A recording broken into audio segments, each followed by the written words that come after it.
ایسی باتوں پر بحث کرنا جس سے عمل کو قطعاً کوئی فائدہ نہ ہو، بہت زیادہ علمی بحثیں کرنا، بہت زیادہ عقل کے گھوڑے اور گمان کے گھوڑے دوڑانا، اس سے ہوتا تو یہ ہے کہ انسان خود بڑی دلچسپی سے باتیں کرتا ہے، نئے نئے نقطے نکالتا ہے، دوسروں کو بڑا مرعوب کرتا ہے، امپریس کرتا ہے دوسروں کو، لیکن ہدایت سے کوئی تعلق نہیں، عمل سے کوئی تعلق نہیں۔ 8 تھے تو بھی کیا، اور 80 تھے تو بھی کیا، اور 8000 تھے تو بھی کیا ہوا؟ اصل چیز کیا ہے کہ سبق سیکھے انسان، کیا عمل تھا ان کا، انہوں نے عمل کیا کیا۔ تو اصل بات چھوڑ کر غیر ضروری تفصیلات میں پڑھنے سے اختلافات پیدا ہوتے ہیں، بحثیں شروع ہوتی ہیں، ایک کہے گا 4 تھے، اگلا کہے گا نہیں 6 تھے، وہ کہے گا نہیں 8 تھے۔ اب اصل بات ایک طرف رہ گئی اور اس طرح بحثیں شروع ہو گئیں، بحث بڑھ کر اختلاف میں چلی گئی اور بات کہیں سے کہیں اڑ گئی، کھینچا تانی شروع ہو جاتی ہے، اصل چیز رہ جاتی ہے اور تعداد اور گنتی جیسی غیر اہم باتیں، irrelevant باتیں اہم ہو جاتی ہیں، اصل روح موجود نہیں رہتی، بس اسٹیٹسٹکس پر زور آ جاتا ہے۔ اب ہم کہیں کہ ہمارا کیا تعلق ان کے اس رویے سے؟ کیا ہم کرتے ہیں اس طرح سے؟ کس طرح بتائیے؟ مثلاً میں ایک مثال دوں آپ کو، بہت عام مثال، کہیں درس پہ گئے، ٹھیک ہے، فلاں کوئی ہیں، ان کا کورس ختم ہو رہا ہے، چلو چل کے سنتے ہیں، آج قرآن کا درس ہے۔ ڈسکشن کیا کرتے ہیں؟ کتنے لوگ تھے؟ ہمیں اتنا شوق ہے، کسی نے کہا 10,000 لوگ تھے، ہم کہیں گے واہ، ہم اتنے متاثر ہوتے ہیں تعداد سے، ہمارا خون بڑھ جاتا ہے، اور یہ سب کو یہ سمجھے ایک طرح کی کمزوری لاحق ہے۔ جو درس دے رہا ہوتا ہے اس کو بھی لاحق ہوتی ہے بیچارے کو، جو اس کے ساتھ کام کرنے والے ہوتے ہیں ان کو بھی لاحق ہوتی ہے، اور جو آ رہے ہوتے ہیں ان کو بھی ہوتی ہے۔ اگر زیادہ آ جائیں تو لگے کہ اللہ نے قبول ہی کر لیا جیسے، اور اگر کم آئیں، اگر پوچھا کہ اچھا وہاں پہ وہ تکمیل تھی قرآن کی تو کتنے لوگ تھے، ان کا کہ شاید ہوں گے 50، کہیں گے لو اچھا ہی نہیں ہوگا، خود ہی فرض کر لیتے ہیں، تعداد ہمارے حواس پر چھا گئی ہے۔ تو دعا کریں اللہ سے کہ اللہ میں تعداد کے چکر سے نکالے۔ ہیڈ کاؤنٹس ہی کو ہم سب کچھ سمجھتے ہیں، اور پھر ہم کہتے ہیں کہ ہاں دیکھیے ہمیں پتہ ہے کہ ہیڈ کاؤنٹ امپورٹنٹ نہیں ہے، لیکن خوشی تو ہوتی ہے۔ وہ خوشی اور چیز ہے، اس کا بھی اظہار کرنے کی ضرورت نہیں، آپ خوشی کا اظہار کریں گے، باقی سب بھی اسی کو خوشی کا معیار بنا لیں گے۔ ان چیزوں پر خوشی کا یا غم کا اظہار کرنے کی ضرورت نہیں ہے۔ اسی طرح مختلف مجلسیں ہوتی ہیں، کوئی بیمار ہو گیا، آپ کہیں گے چلو یا سلاموں کا ختم پڑھ لیتے ہیں، اس میں روح ہے یا نہیں؟ کسی کی صحت کے لیے دعا کرنے کے لیے اول تو کیا کبھی نبی اکرم صلی اللہ علیہ وسلم نے یا سلاموں کا ختم پڑھوایا؟ کبھی نہیں ملے گا آپ کو کسی حدیث کے اندر، لیکن ہمیں کیا اچھا لگتا ہے کہ بہت سارے لوگ جمع ہو رہے ہیں، زیادہ لوگ پڑھیں گے تو اللہ ضرور سنے گا، یہ خود ہی فرض کر لیا ہم نے کہ نعوذ باللہ اس طرح پریشر گروپ بنا کر اللہ سے بات کریں گے تو اللہ کو تو سننا پڑے گا، اور میں اکیلی اللہ سے مانگوں گی تو کیا پتہ اللہ اگنور کر دے، اتنے سارے لوگ ہوں گے تو اللہ کو تو ماننا پڑے گا ہی، نعوذ باللہ کیسے ہوتا ہے؟ ابھی تو سمجھ آ رہی ہے بات ہم کو، لیکن جب کوئی ختم کی بات ہم سے کرتا ہے تو ہمیں بات سمجھ ہی نہیں آتی۔ ہم کہتے ہیں 1.25 دفعہ آیت کریمہ پڑھیں گے، تو 1.25 کی قید، پھر نمبر، اور نمبر کی پابندی اس قدر ضروری ہوتی ہے۔ وہ کھجور رکھے ہوتے ہیں اور پڑھ رہے ہوتے ہیں، اور اب سمجھ رہے ہوتے ہیں کہ بھئی آخر 3 گھنٹے گزر گئے، پورا ہو ہی گیا ہوگا۔ ایک وہاں پر ایک خاتون ہوتی ہیں جو کاؤنٹ رکھ رہی ہوتی ہیں، وہ سارے ارمانوں پر اوس ڈال دیتی ہیں، کہتی ہیں نہیں ابھی تو 2 دفعہ اور باقی ہے، پھر وہ چادر کے چاروں کونے پکڑ کے سارے کھجور پھر جمع کر دیتی ہیں، پھر شروع ہو جاتا ہے اس کا پڑھنا پڑھانا۔ تو اس میں کیا روح ہے؟ سب گھڑی دیکھ رہے ہوتے ہیں، سب کو گھر جانا ہوتا ہے، فکر ہوتی ہے دیکھو کھانا پکا کر نہیں آئے، اب گھر جائیں گے تو شامت آئے گی، میاں آ گئے ہوں گے گھر، اب پوچھیں گے کھانے کو کیا ہے، ہم کہیں گے ہم تو آیت کریمہ پڑھ کر آئے ہیں۔ ہوتا ہے نا، آپ کو میں ایک ریئل لائف سٹوری بتا رہی ہوں، ہمارے معاشرے کا جو دستور ہے، ہم ان چیزوں سے بہت متاثر ہوتے ہیں۔ دعا تک کے بارے میں ہمارا نقطہ نظر یہی ہے، اگر کسی کی بیماری ہے، کسی کا انتقال ہو گیا ہے، ہم کہتے ہیں سب مل کے دعا کریں، دعا کروا دیں پلیز۔ اس قدر لوگوں کو فکر ہوتی کہ پلیز آپ فلاں جگہ جائیں تو پلیز دعا کروا دیں، سب مل کر دعا کریں۔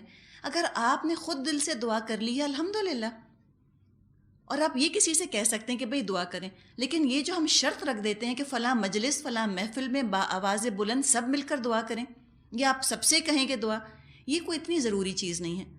تو تعداد میں پھر ہم بار بار پڑھتے رہتے ہیں، ہیڈ کاؤنٹ، ان چیزوں سے ہمیں نکلنے کی ضرورت ہے۔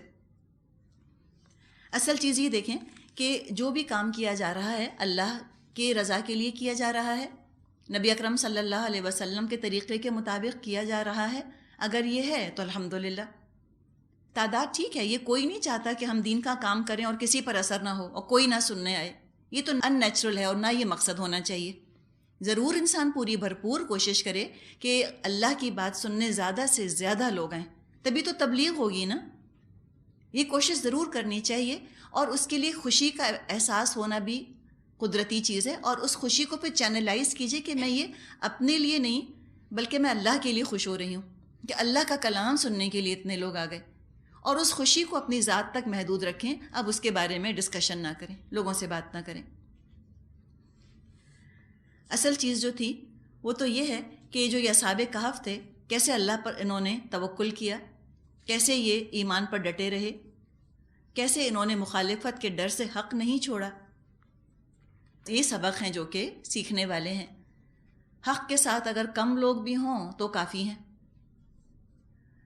اور جب اللہ کی راہ میں، اللہ کے راستے میں انسان اپنا سفر شروع کرے، اللہ کی راہ میں نکلے، تو دعائیں ضرور مانگے۔ قدم قدم پر دعاؤں کی، اللہ کی مدد کی ضرورت ہوتی ہے۔ رجمم بالغیب کا ذکر کیا گیا۔ رجمم بالغیب، رجم کہتے ہیں کنکر پھینکنے کو، کنکر مارنے کو۔ تو یہ پروورب ہے، استعارہ ہے غیر ضروری بحثوں کے لیے۔ اور مرا، ایسا جھگڑا جس میں کہ شک ہو، مراءً، ایسی بات جس میں کہ کوئی حتمی بات نکل نہ سکتی ہو، کوئی ایک نتیجہ نہ نکل سکتا ہو، احتمالات ہوں، چانسز ہوں کہ جتنے لوگ جو باتیں کہہ رہے ہیں سب ٹھیک بھی ہو سکتی ہیں اور سب غلط بھی ہو سکتی ہیں۔ آگے فرمایا آیت 23-24 23-24، وَلَا تَقُولَنَّ لِشَيْءٍ إِنِّي فَاعِلٌ ذَلِكَ غَدًا إِلَّا أَن يَشَاءَ اللَّهُ وَاذْكُر رَّبَّكَ إِذَا نَسِيتَ وَقُلْ عَسَىٰ أَن يَهْدِيَنِي رَبِّي لِأَقْرَبَ مِنْ هَٰذَا رَشَدًا۔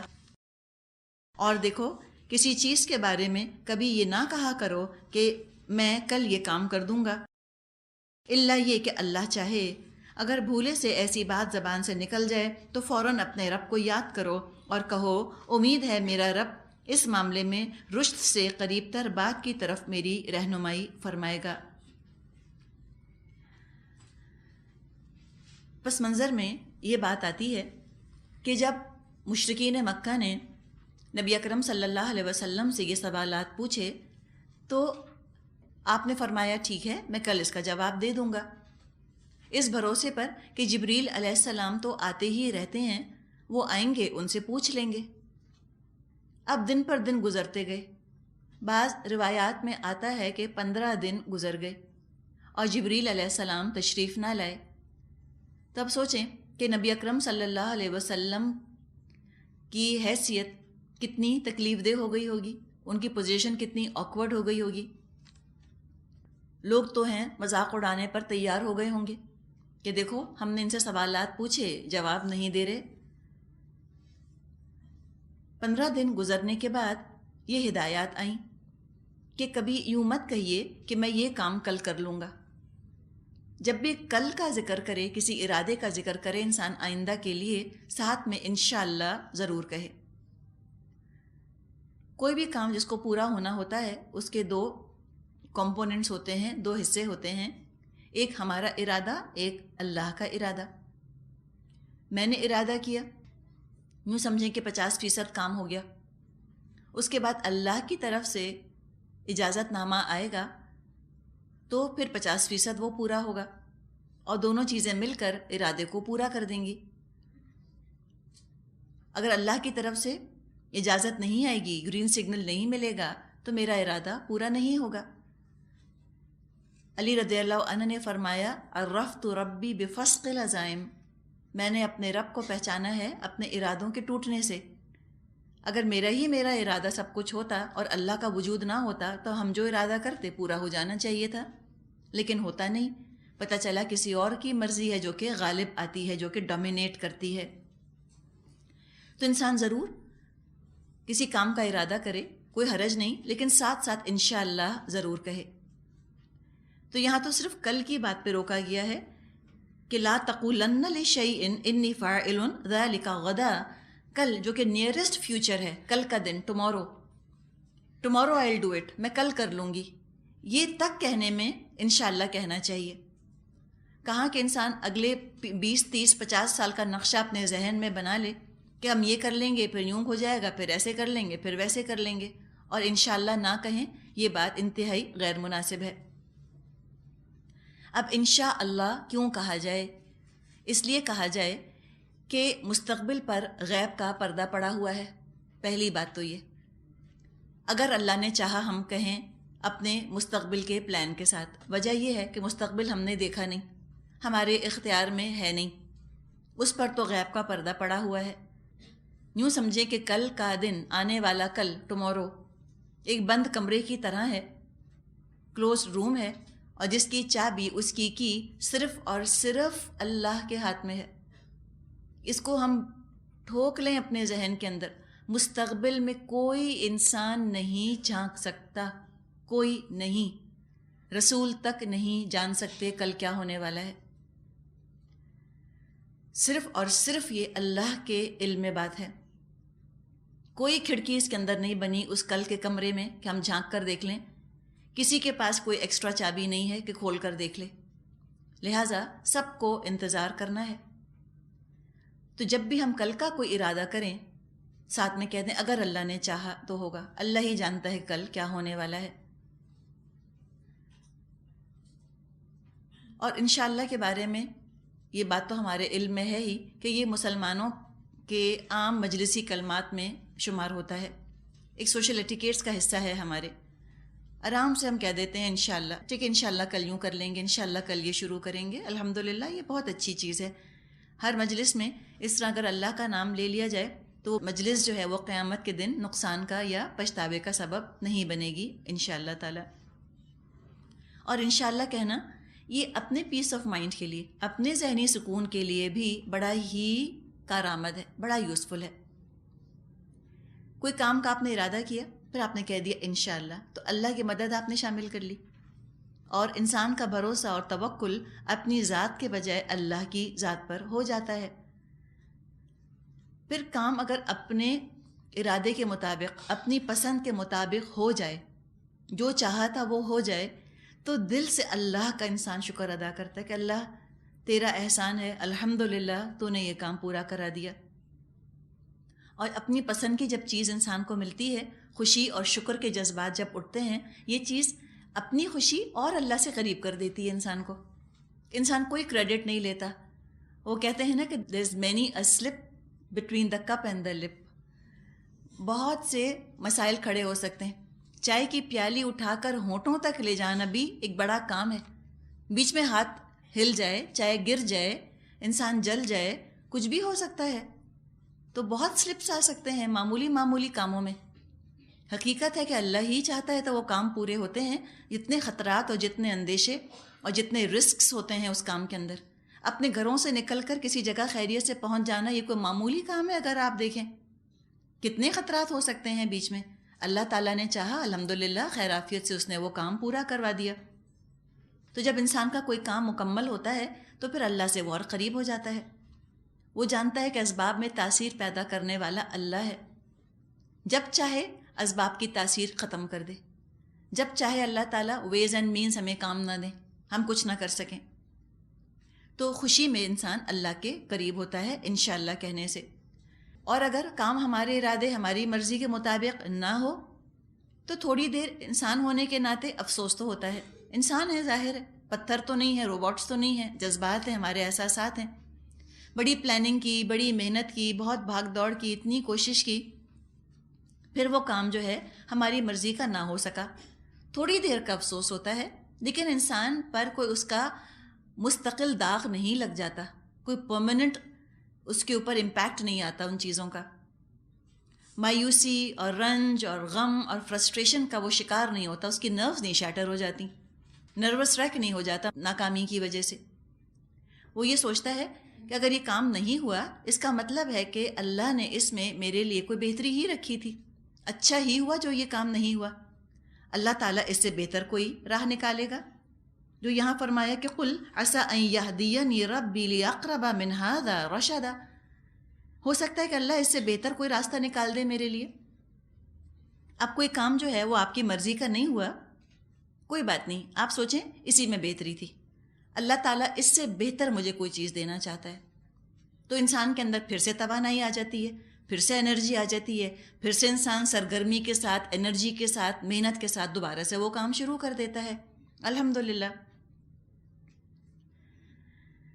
اور یہ جو کل والی بات کی گئی ہے اس کے اندر، اس میں نبی اکرم صلی اللہ علیہ وسلم ہی سے یہ بات کہی جا رہی ہے۔ ابھی ہم نے بات کی کہ انبیاء کو بھی نہیں پتہ ہوتا تھا کہ کل کیا ہونے والا ہے، مستقبل کا حال انبیاء بھی نہیں جانتے تھے، اور یہ مستقبل کا حال جاننا یہ انسان کی ایک طرح سے کمزوری ہے، وہ چاہتا ہے کہ مجھے مستقبل کے بارے میں تھوڑا سا پتہ چلے، اور اسی انسانوں کی کمزوری کو کچھ لوگوں نے ایکسپلائٹ کیا، اسی کا استحصال کیا، ہاتھوں کی لکیریں دیکھ کر یا ذائچہ دیکھ کر یا تاریخ پیدائش دیکھ کر یا شکل دیکھ کر وہ کہتے ہیں ہم تمہیں بتائیں گے کل کیا ہونے والا ہے۔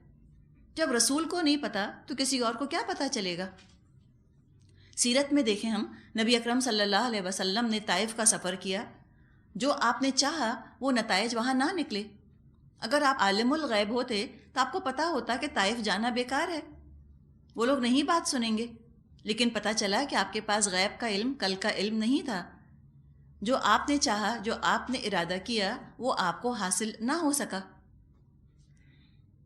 اور اس لیے حاصل نہ ہو سکا کہ اللہ تعالیٰ نے اس سے زیادہ بہتر چیز آپ کو دینا چاہی۔ مدینے کی سرزمین طائف کی سرزمین سے زیادہ مناسب تھی مسلمانوں کے لیے، لہٰذا اپنی رائے کو، اپنے فیصلے کو انسان بہترین اور فائنل نہ سمجھے۔ غم اسی لیے تو ہوتا ہے، ہم کہتے ہیں اتنا اچھا ہم کام کرنا چاہ رہے تھے اور دیکھو نہیں ہوا، تبھی تو غم ہوتا ہے۔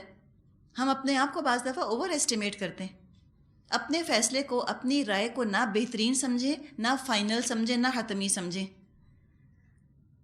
بلکہ سوچیں کہ اس میں کوئی نہ کوئی غلطی کی ضرور گنجائش ہوگی، اگر اس میں میرے لیے فائدہ نہیں ہے تو اللہ تعالیٰ کوئی اور راستہ کھول دے گا۔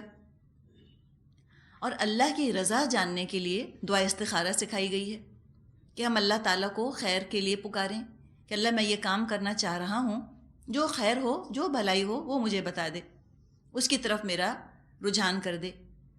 اور الفاظ آپ دیکھیں دعا استخارہ کے کتنے جامع ہیں کہ فَإِنَّكَ تَقْدِرُ وَلَا أَقْدِرُ، اللہ تو قادر ہے میں قادر نہیں، وَتَعْلَمُ وَلَا أَعْلَمُ، اللہ تو جانتا ہے میں نہیں جانتا، وَأَنْتَ عَلَّامُ الْغُيُوبِ، اللہ تو غیب کا جاننے والا ہے، پوشیدہ چیزوں کا علم رکھتا ہے۔ تو اگر کوئی کام نہیں ہوا تو نہ انسان نا امید ہوتا ہے، نہ غصے میں آتا ہے، اور نہ ہی اس کے اندر یہ پہ رویہ پیدا ہوتا ہے کہ دوسروں پر الزام تراشی شروع کر دے۔ ہماری پسند کا کام نہیں ہوتا تو ہم فرسٹریشن نکالتے ہیں نا اپنا، پھر ہم کہتے ہیں تم نے نہیں کیا، تمہارا قصور، تمہارا قصور، ایسے کہا جاتا ہے۔ ابھی تبصرہ کر کے پھر رخ جو ہے اصحاب کہف کی طرف بڑھ رہا ہے۔ فرمایا آیت نمبر 25، وَلَبِثُوا فِي كَهْفِهِمْ 300 سِنِينَ وَازْدَادُوا 9، اور وہ اپنے غار میں 300 سال رہے، اور کچھ لوگ مدت کے شمار میں 9 سال اور بڑھ گئے۔ اچھا، کچھ لوگ مدت کے شمار میں یہ بریکٹ میں ترجمہ لکھا ہوا ہے، ورنہ قرآن کا ترجمہ تو یہ ہے کہ اور وہ اپنے غار میں 300 سال رہے اور 9 سال اور بڑھ گئے۔ اب اس آیت کے بارے میں بھی مفسرین کی مختلف آراء ہیں۔ ایک کا کہنا یہ ہے کہ یہ اللہ تعالیٰ کا اپنا کلام ہے، یعنی اللہ تعالیٰ نے تعداد بتا دی ہے کہ وہ 300 سال سوئے رہے اور 9 سال اور بڑھ گئے، 309 سال۔ یہ اختلاف کیوں ہے؟ 300 سال تو بنے سولر کیلنڈر کے حساب سے، رومنز جو تھے وہ شمسی کیلنڈر کو فالو کیا کرتے تھے، تو سولر کیلنڈر کے حساب سے بنے 300 سال، اور قمری کیلنڈر کے حساب سے اگر دیکھا جائے، قمری سالوں کے حساب سے دیکھا جائے، ہر 100 سال پر 3 قمری سال بڑھ جاتے ہیں، تو 300 سال پر 9 سال بڑھ گئے، تو دونوں ہی کیلنڈرز کا حساب ہے جو کہ لگا لیا گیا۔ تو ایک گروہ یہ کہتا ہے کہ یہ اللہ کا اپنا قول ہے، اور کچھ لوگوں کا کہنا یہ ہے کہ یہ اللہ کا قول نہیں، یہ لوگوں کا اپنا خیال ہے۔ کوئی کہتا ہے 300 سال سوئے، کوئی کہتا ہے 309 سال سوئے، واللہ عالم۔ آگے فرمایا آیت نمبر 26 میں، قل اللہ اعلم بما لبثوا له غیب السماوات والارض ابصر به واسمع ما لهم من دونه من ولی ولا یشرک فی حکمه احدا۔ تم کہو اللہ ان کے قیام کی مدت زیادہ جانتا ہے، آسمانوں اور زمین کے سب پوشیدہ احوال اسی کو معلوم ہے، کیا خوب ہے وہ دیکھنے والا اور سننے والا۔ زمین اور آسمان کی مخلوقات کا کوئی خبرگیر اس کے سوا نہیں، اور وہ اپنی حکومت میں کسی کو شریک نہیں کرتا۔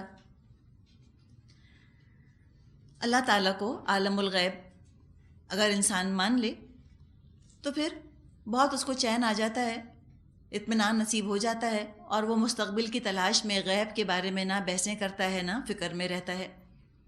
اصحاب کہف کے بارے میں بھی اصل جو عبرت لینے والی چیز ہے، جو مورل آف دا سٹوری ہے، فوکس اسی پر کرنا چاہیے۔ اب دیکھیں کہ ایک وقت تھا کہ ان ایمان والوں پر، ان اصحاب کہف پر ایسی مجبوری اور ایسی بے کسی چھائی ہوئی تھی کہ دنیا ان کے لیے تنگ ہو گئی، کہیں پناہ نہ ملی سوائے غار کے، زمین میں جا کر چھپ گئے۔ انہیں اس وقت قطعاً اس بات کا علم نہیں تھا کہ جس رب کی محبت، جس رب کی عظمت کی خاطر انہوں نے ساری عزت، ساری پوزیشن، سارے اپنے بلومنگ کریئرز اور ساری زندگی کی رعنائیاں اور خوبصورتی کو چھوڑا ہے، قربان کیا ہے، وہ رب ان کا جب ان کو اٹھائے گا، جب اس غار سے نکالے گا، تو کیا ان کی عزت افزائی ہوگی، کیسے ہاتھوں ہاتھ لیے جائیں گے، ان کو تو نہیں پتا تھا، ان کو انجام تو نہیں معلوم تھا، لیکن اللہ نے کتنا بہترین ان کا انجام کیا۔ ان لوگوں کا یہ انجام ہوگا جو اللہ پر توکل کرتے ہیں اور اللہ کی راہ میں مشکلات اٹھاتے ہیں۔ یہ ان کے لیے حوصلہ افزائی ہے۔ ہو سکتا ہے دنیا میں دھتکارے جائیں، نکالے جائیں، کوئی ان کو پسند نہ کرے، لیکن اللہ سے محبت کرنے والے، اللہ کی خاطر دنیا کی عزت چھوڑنے والے جب موت کی نیند سے بیدار ہوں گے اور اپنی اپنی قبروں سے نکلیں گے تو اسی طرح انشاءاللہ ہاتھوں ہاتھ لیے جائیں گے۔ مصعب بن عمیر رضی اللہ عنہ، ان کا جب انتقال ہوا، یعنی جب وہ شہید ہوئے ہیں احد میں، تو ان کے پاس اتنے کپڑے بھی نہیں تھے کہ ان کے سر اور پیروں کو ڈھانک دیا جاتا، تو نبی اکرم صلی اللہ علیہ وسلم نے فرمایا کہ چادر سے اس کا سر ڈھانک دو اور پیروں پر گھاس ڈال دو۔ اور یہ مصعب بن عمیر، ایک تو یہ نبی اکرم صلی اللہ علیہ وسلم سے بہت مشابہ تھے، شکل بہت ملتی تھی ان کی نبی اکرم صلی اللہ علیہ وسلم سے۔ دوسرے یہ کہ جب یہ اسلام نہیں لائے تھے، مکے میں تھے، انتہائی لاڈلے، انتہائی چہیتے تھے اپنی ماں کے، بہترین لباس پہنا کرتے تھے، لیکن آپ دیکھیں کہ جب شہید ہوئے ہیں، دنیا سے گئے ہیں، تو کس طرح سے۔ لیکن جب نکلیں گے یہ قبر سے تو سوچیں کس شان سے نکلیں گے، قیامت کے دن کیا ان کی عزت افزائی ہوگی۔ اور دنیا میں کتنے ہی ایسے لوگ ہوتے ہیں کہ لوگ ان کے ساتھ بیٹھنا پسند نہیں کرتے، ان سے بات کرنا پسند نہیں کرتے، گھٹیا اور حقیر سمجھتے ہیں ان کو، خود متکبر ہوتے ہیں، غرور کا شکار ہوتے ہیں۔ اب یہ مغرور لوگ ہوں گے قیامت کے دن، پولیس رات پر یہ ان سے مدد چاہیں گے کہ ذرا ٹھہرو، ہمیں اپنے ساتھ رکھ لو۔ بلال رضی اللہ عنہ کو کیا سمجھا تھا ابو جہل نے، ابو لہب نے؟ کچھ بھی نہیں سمجھا تھا۔ قیامت کے دن سوچے نا کیا مرتبہ ہوگا بلال کا، اور ابو جہل، ابو لہب کیسے کیسے رش کر رہے ہوں گے ان کے اوپر۔ تو لہٰذا بات ساری یہ ہے کہ انسان دنیا کے حالات سے دھوکہ نہ کھائے، حالات بدلتے بھی دیر نہیں لگتی۔ اگر آج ذلت ہے کوئی بات نہیں، اللہ چاہے گا تو کل عزت دے دے گا، اور دنیا میں نہ بھی ملی تو اللہ کی خاطر جو بے عزت ہونے والے ہوتے ہیں، اللہ ان کی قدر، ان کی عزت افزائی بہت فرماتا ہے۔ دین کی خاطر غریب ہونے والوں کو اللہ چاہے تو اس دنیا ہی میں عزت دے دے، سرفراز کر دے، جیسے کہ مسلمانوں کو کیا کہ واقعی روم اور ایران کے خزانے ان کے قدموں میں آ گئے۔ کہاں تو یہ حال ہوتا تھا اصحاب صفہ کا، ابو ہریرہ رضی اللہ عنہ کے بارے میں آتا ہے، اصحاب صفہ میں وہ تھے، بعض دفعہ اتنے اتنے دن ان کو کھانا نہیں ملتا تھا کہ وہ بھوک سے بے ہوش ہونے لگتے تھے۔ ایک دفعہ جب اسلام کو عروج ملا اور وہ ایک جگہ کے گورنر بنائے گئے، ایک دفعہ ریشمی رومال ان کے ہاتھ میں تھا اور اس سے وہ اپنی ناک صاف کر رہے تھے، اور وہ کہنے لگے اپنے آپ کو کہ سبحان اللہ ابو ہریرہ، یہ تو وہی ہے جو بھوک سے بے ہوش ہوتا تھا، اور آج اللہ نے تجھ کو ریشمی رومال دے دیے ہیں اس طرح سے۔ تو یہ عروج تو ملا مسلمانوں کو۔ تو یہاں پر امید افزا بات کی گئی ہے کہ دیکھو، ظاہری حالات سے تم یہ مت سمجھنا کہ حالات کبھی بدلیں گے نہیں، اللہ سب دیکھنے والا ہے، سب سننے والا ہے، ذہن میں اٹھنے والی سوچوں کو بھی وہ پہچان جاتا ہے اور خیالات کو بھی وہ سن لیتا ہے، اور سینوں میں بنے ہوئے جو ارادے ہوتے ہیں ان کا بھی اس کو علم ہے۔ تو کوئی اللہ کے لیے کبھی بے قدر ہو کے تو دیکھے، اللہ بھی قدر کی حد نہ کر دے تو واقعی دیکھنا ہوگا۔ ہر چیز کی اللہ بھرپور قدردانی کرے گا، آخرت میں ہر ایک کو نیکی کا اجر، نیکی کا بدلہ مل جائے گا۔ اب یہ باتیں ہیں تو بہت اچھی، دل بھی چاہتا ہے کہ ہم ایسے ہو جائیں۔ اس کا ذریعہ اور ایسا زبردست مضبوط ایمان حاصل کرنے کا ذریعہ ہے جو کہ بتایا جا رہا ہے آیت 27 میں، وَاتْلُ مَا أُوحِيَ إِلَيْكَ مِن كِتَابِ رَبِّكَ لَا مُبَدِّلَ لِكَلِمَاتِهِ وَلَن تَجِدَ مِن دُونِهِ مُلْتَحَدًا۔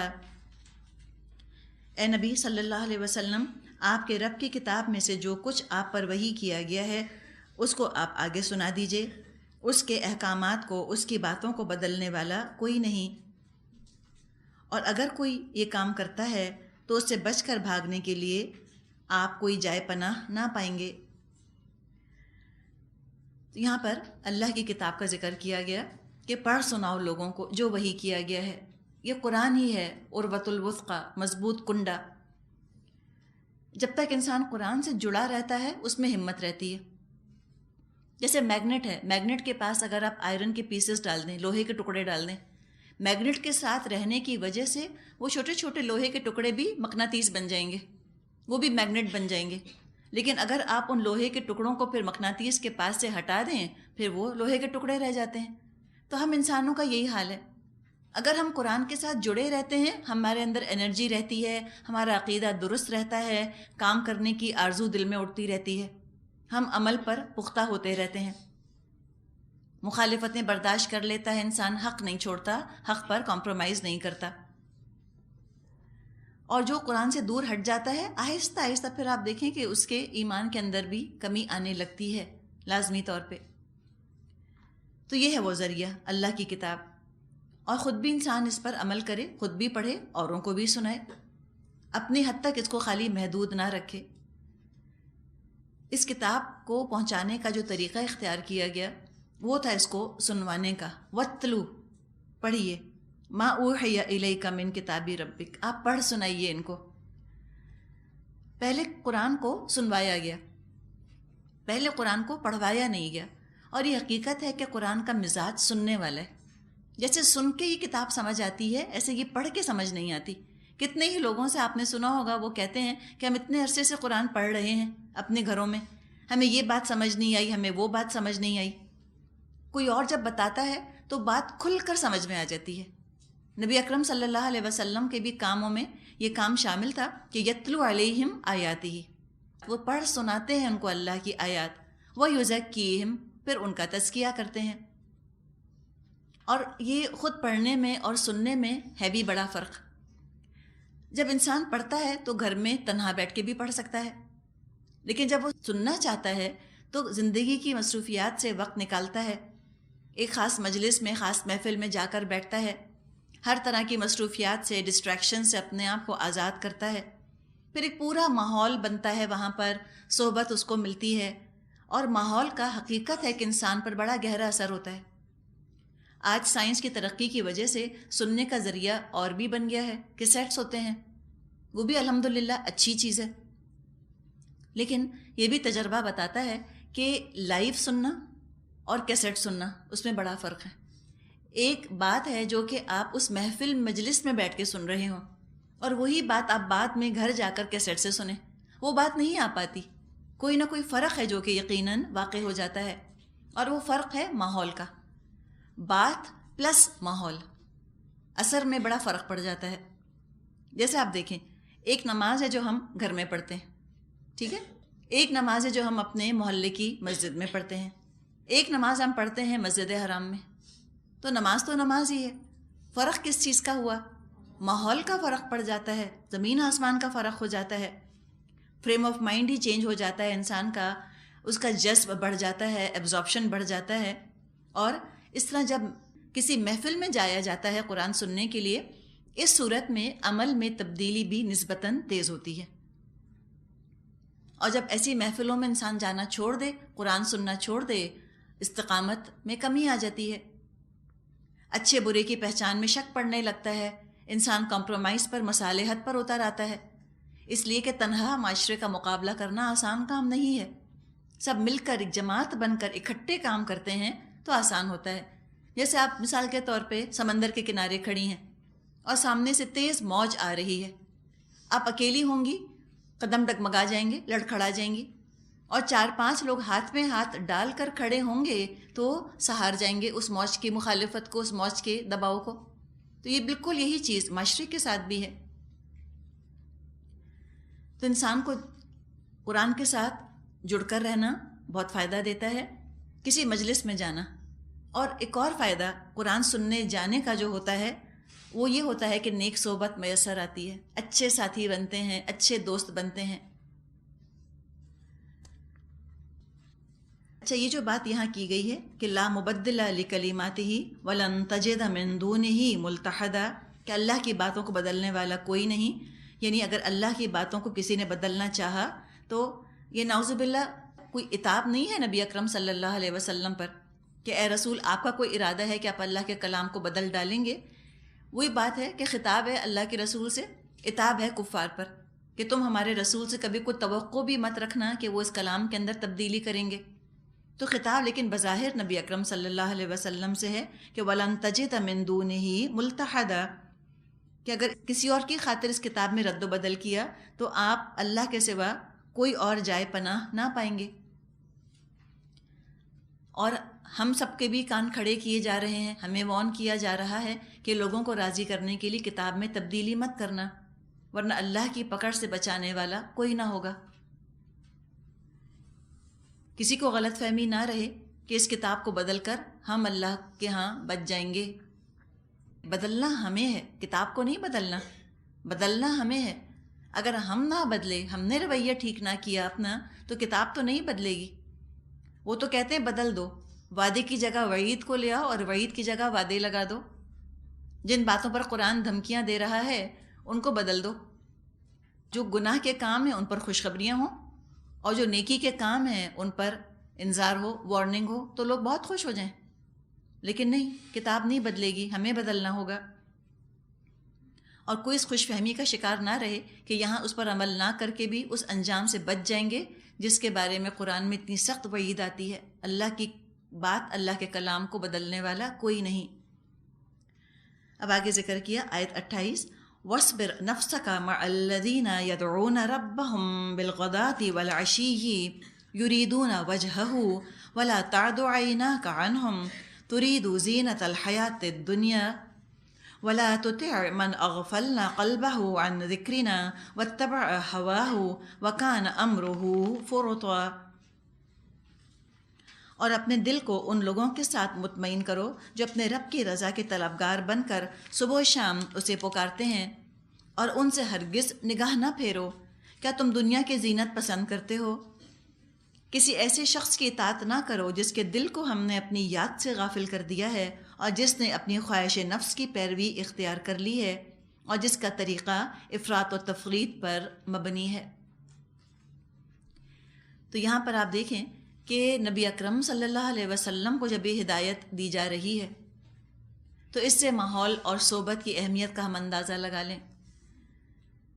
ایمان کے پھلنے پھولنے کے لیے سپورٹیو ماحول، موافق ماحول بہت ضروری ہے۔ ایک صحت مند پودا ہے، اس کو اندھیرے کمرے میں رکھیں، مرجھانے لگے گا، حالانکہ وہی پانی مل رہا ہے، مٹی وہی ہے، فرق ہے اندھیرے کا اور روشنی کا۔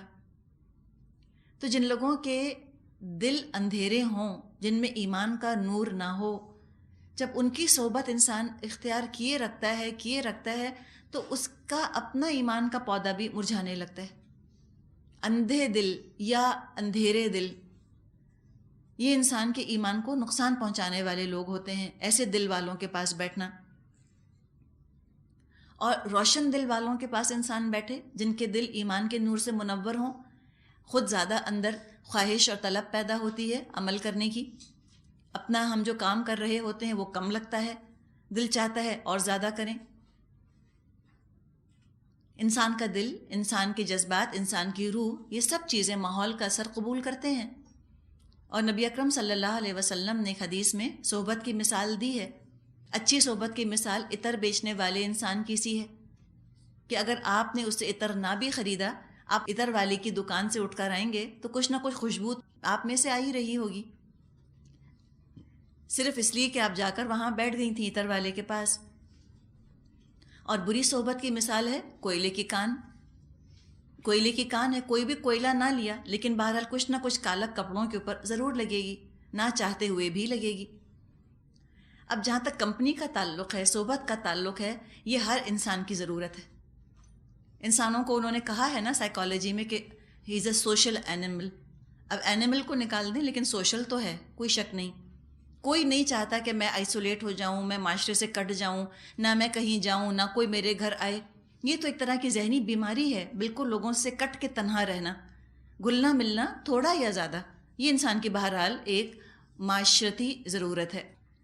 اور فطرت کے اعتبار سے انسان دوسروں پر ڈپینڈنٹ بھی ہے، جذباتی طور پہ، جسمانی طور پر. کمپنی چاہتا ہے اور جس کمپنی میں بیٹھتا ہے اس کے اخلاق کردار پر اثر انداز ہوتی ہیں یہ چیزیں. جیسے حدیث میں آتا ہے کہ المرء علی دین خلیلہ، انسان اپنے دوست کے دین پر ہوتا ہے. اب ایسی محفلوں میں اور ایسے دوستوں میں انسان جب گھرا رہے جو کہ اچھے ہوں اور نیک ہوں تو الحمدللہ بہت فرق پڑتا ہے. تو یہاں پر یہی بات کی گئی ہے کہ دیکھیں آپ اپنے آپ کو صبر کے ساتھ ان لوگوں کی صحبت میں رکھیں کہ جو کہ اپنے رب کو یاد کرتے ہیں، روشن دل والے لوگوں کے ساتھ رہیں. یریدون وجہہ، وہ اللہ کا چہرہ چاہتے ہیں، اللہ کی محبت ان کے دل پر چھائی ہوئی ہے. اور اپنی آنکھوں کو آپ مت پھیریں ان سے. کیا آپ دنیا کی زینت چاہتے ہیں؟ ترید زینت الحیات الدنیا. حالانکہ نبی اکرم صلی اللہ علیہ وسلم کیا چاہتے تھے؟ دنیا کی زینت. پھر آپ دیکھیں ہمیں سنایا جا رہا ہے، ہم سے بات کی جا رہی ہے کہ اگر ایسے لوگوں میں تم اٹھو گے بیٹھو گے جو صرف دنیا ہی دنیا چاہتے ہیں تو کیا ہوگا کہ دل کے اوپر غفلت طاری ہونے لگے گی. تو بتا دیا گیا یہاں پر کہ کن لوگوں کی کمپنی اختیار کرنی چاہیے اور کن سے بچنا چاہیے. بچنا ان سے چاہیے نمبر 1 اغفلنا قلبہ عن ذکرنا، ان کے دل اللہ کی یاد سے غافل ہیں. اور کیا کرتے ہیں وہ؟ واتبع ہواہ، خواہشات کے پیچھے چلتے ہیں. اہم ترین مقصد زندگی کا خواہشات کو پورا کرنا، اور جو مقصد ہوتا ہے اسی کی بات کرتا ہے انسان. اپنی خواہشات ہی کو پورا کرنے کے طریقے، اسی کو پورا کرنے کے پروگرامز بناتے رہتے ہیں. قرآن کو تو بالکل بیک برنر پر رکھ دیا. ہر مصروفیت جو ہے وہ قرآن سے زیادہ عزیز ہے. ہر چیز کو پریفر کرتے ہیں، قرآن ڈیفر ہوتا چلا جاتا ہے. اور وکان امرہ فرطا، اور ان کا طریقہ افراط و تفریط پر مبنی ہے. ایکسٹریمز پر جانے والے لوگ ہیں. افراط و تفریط کہتے ہیں ایکسٹریمز کے لیے. ان کے معاملات میں ایکسٹریم پائی جاتی ہے. غصے میں ایکسٹریم پر جائیں گے، یعنی جن چیزوں میں اللہ کی فرما برداری کرنی چاہیے اس میں ایکسٹریم کی نافرمانی نظر آئے گی. نافرمانی میں ایکسٹریم پر ہیں، دنیا کی محبت میں ایکسٹریم پر ہیں، حد سے بڑھے ہوئے ہیں. اور جن چیزوں میں آگے بڑھنا چاہیے اس میں تھریش ہولڈ سے بہت پیچھے ہیں، مطلوبہ معیار سے بہت گرے ہوئے ہیں. نیکی میں بہت پیچھے، اللہ کی محبت میں، قرآن کی پیروی کرنے میں مطلوبہ معیار سے بہت نیچے، نیکی کی دوڑ میں سب سے پیچھے. تو یہ ہے دنیا کا دجل، یہ ہے دنیا کا سراب. تو دین سے دور ہٹنا یہی دراصل انسان کو ایکسٹریمسٹ بنا دیتا ہے. آگے فرمایا آیت 29 وَقُلِ الْحَقُّ مِنْ رَبِّكُمْ فَمَنْ شَاءَ فَلْيُؤْمِنْ وَمَنْ شَاءَ فَلْيَكْفُرْ إِنَّا أَعْتَدْنَا لِلظَّالِمِينَ نَارًا أَحَاطَ بِهِمْ سُرَادِقُهَا وَإِنْ يَسْتَغِيثُوا يُغَاثُوا بِمَاءٍ كَالْمُهْلِ يَشْوِي الْوُجُوهَ بِئْسَ الشَّرَابُ وَسَاءَتْ مُرْتَفَقًا. صاف کہہ دیجئے یہ حق ہے تمہارے رب کی طرف سے. فَمَنْ شَاءَ فَلْيُؤْمِنْ، تو جس کا دل چاہے تو وہ ایمان لے آئے. وَمَنْ شَاءَ فَلْيَكْفُرْ، اور جس کا دل چاہے تو چاہیے کہ کافر ہو جائے. اب یہاں حکم نہیں دیا جا رہا کہ چاہیے کافر ہو جائے، مراد ہے دھمکی کہ ذرا کافر ہو تو پھر دیکھے کیا حال ہوگا اس کا. حق تو یہی ہے جو بتا دیا گیا قرآن میں، لیکن اس پر عمل کرنے کے لیے صبر کی صفت چاہیے، ورنہ اس دنیا کے دجل سے بچنا بہت مشکل کام ہے۔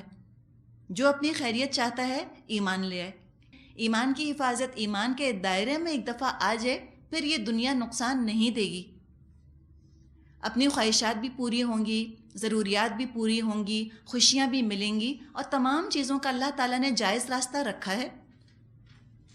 یہ نہیں ہے کہ اگر تم دنیا کے دجل سے بچ جاؤ گے تو دنیا کی خوشیاں ختم ہو جائیں گی یا تمہارے ارمان پورے نہ ہوں گے، یہ نہیں ہے۔ دنیا کے دجل کو کوئی یہ نہ سمجھے کہ دنیا کا دجل یہ ہے کہ ہم اپنی کوئی خواہش، کوئی ارمان پورا ہی نہ کریں۔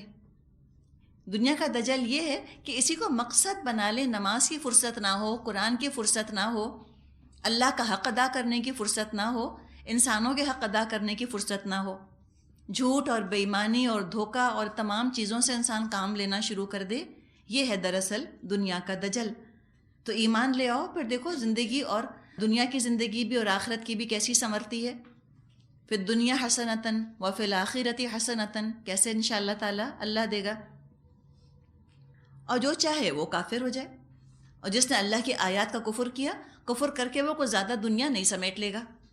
ہم نے سورۃ بنی اسرائیل میں پڑھا ہے کہ ملے گا تو اتنا ہی جتنا اللہ نے چاہا، ہم دیں گے اس کو جتنا ہم نے چاہا، زیادہ نہیں مل جائے گا۔ یہ ایک غلط فہمی سی ہو جاتی ہے لوگوں کو کہ جو کافر ہیں شاید دنیا زیادہ وسیع ہے ان کے اوپر، اور جو ایمان والے ہیں وہ تو ایک ایک قطرے ایک ایک نوالے کو ترسیں گے، سسکتے بلکتے ہی رہیں گے۔ بالکل غلط۔ ضروری نہیں کفر کر کے دنیا وسیع ہو جائے، کفر کر کے بھی کوئی بھوکا مر سکتا ہے، اور ایمان لا کر بھی کوئی محلوں میں رہ سکتا ہے، سلیمان علیہ السلام کی طرح۔ تو تقدیر پر بھروسہ، اللہ دینے والا ہے، اپنی ایمان کی فکر ہمیں کرنی ہے۔ جو اللہ کا کرنے کا کام ہے اللہ کے حوالے، رزق دینا، اور جو ہمارے کرنے کا کام ہے وہ ہم اپنی ذمہ داری لے لیں، اپنی آخرت بنانا۔ تو دنیا بنانا یہ ذمہ داری تو اللہ کی ہے، یہ تو تقدیر ہے۔ آخرت بنانا ہماری ذمہ داری ہے، یہ ہمیں خود اس کے لیے محنت کرنی ہے۔ اور فرمایا ہم نے انکار کرنے والے ظالموں کے لیے ایک آگ تیار کر رکھی ہے جس کی لپٹیں انہیں گھیرے میں لے چکی ہیں۔ سرادقوہا، سرادق سمجھے کہ جیسے کہ ٹینٹس ہوتے ہیں، شامیانے ہوتے ہیں۔ تصور کریں کہ کہیں کوئی شادی کی مجلس محفل ہے، چاروں طرف شامیانے لگے ہوتے ہیں، قناتیں لگی ہوتی ہیں، اور ان میں آگ لگ جائے تو کیسے آگ گھیر لے چاروں طرف سے۔ اس کا ذکر ہے کہ احاط بہم سرادقوہا، آگ تیار کی ہے جس کی لپیٹیں ان کو گھیرے میں لے چکی ہیں۔ اور کیا ہوگا؟ وَإِن يَسْتَغِيثُوا، جب وہ وہاں فریاد کریں گے، یغاثوا، ان کی فریاد رسی کی جائے گی، ان کو پانی دیا جائے گا، بِمَاءٍ، کیسا پانی؟ پانی کیا؟ مایا، لکوڈ۔ یہ وہ پانی نہیں جس کو ہم پانی کہتے ہیں، واٹر کی بات نہیں ہے، ان کو لکوڈ دیا جائے گا، مایا دیا جائے گا، کل محل، جیسے کہ تیل کی تلچھٹ، گاڑھا تیل۔ محل دو تین اس کے ترجمے کیے گئے ہیں۔ کسی نے کہا کہ تیل کی تلچھٹ، جیسے کوئی چیز آپ فرائی کریں تو بعد میں نیچے گاڑھا گاڑھا تیل رہ جاتا ہے نا، بہت سٹکی ہوتا ہے، بہت چپکنے والا ہوتا ہے، اور وہ نیچے گاڑھا والا تیل اگر کھال پہ لگ جائے تو پھر بہت تکلیف ہوتی ہے، وہ چپک جاتا ہے آ کے اسکن کے اوپر، اذیت پہنچاتا ہے بہت دیر تک۔ کچھ لوگوں نے محل کا ترجمہ لوہا، سونا یا پگھلی ہوئی چاندی کیا ہے، پگھلا ہوا لوہا یا پگھلا ہوا سونا یا پگھلی ہوئی چاندی۔ تم تصور نہیں کر سکتے کہ کوئی پگھلتی ہوئی کھولتی ہوئی چاندی کیسے پیے گا، کیسے پیے گا، اس کا کیا حال ہوگا یہ سارا کچھ کر کے۔ ابلتے پانی کی چھینٹ ایک پڑ جائے تو ہمارا حال خراب ہو جاتا ہے، اور پانی تو بہت دور کی بات، خالی پانی کی بھاپ ہمیں لگ جائے تو ہمیں اتنی اذیت ہوتی ہے۔ کیسے برداشت کریں گے؟ پتہ نہیں کیسے برداشت کریں گے۔ اللہ تعالیٰ سے بہت بہت دعا کریں گے کہ اللہم لا تجعلنا منہم، اللہ میں ان میں شامل نہ کر، اللہم اجرنا من النار، اللہ ہمیں آگ سے بچا لے۔ ذرا سی کاہلی، ذرا سی غفلت، ذرا سی بے پرواہی، ذرا سی سستی، کتنا بھیانک اس کا انجام۔ کسی نے محل کا ترجمہ کیا ہے کہ مردے کے جسم سے بہنے والا زرد پانی، جو زخموں سے نکلتا ہے. اللہ تعالیٰ ہم سب کو اپنی پناہ میں رکھے.